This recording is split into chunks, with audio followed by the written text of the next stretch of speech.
Hey guys, welcome back to World Mechanics. Our mission here at the garage, guys, is to save you as much money as we can. That's why we make these absolutely free videos.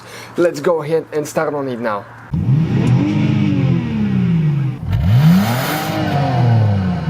Today we're going to show you how to replace a side view mirror on a Chevy Equinox or Pontiac Torrent 2005 until 2009 model. So with a flathead screwdriver you need to lift up right here and remove that plastic cover for the mirror.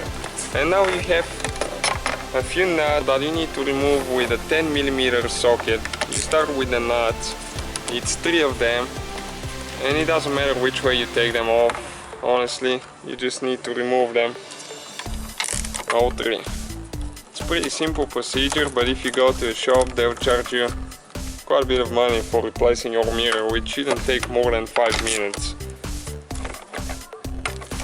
Okay, and that's the 3rd one now.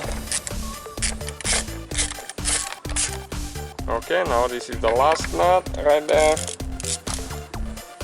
And next thing, we just need to pull it out. Let me show you on this side. Okay, this is the mirror right here. Okay, the only thing left is the wire now. You need to flip it on the other side. And right here we need to lift up and pull. Okay, and this is the mirror, and that's how you replace the mirror or on Chevy Equinox or Pontiac Torrent. Thank you guys for watching us. Don't forget to give us a like and subscribe. Hopefully guys the video was helpful. Please do not forget to comment, like, subscribe. That way we can keep making these absolutely free videos. Guys, we have more than 19,000 free repair videos on our YouTube channels that can, guys, save you thousands of dollars in future repairs. Check them out. Thank you guys for watching and see you next time.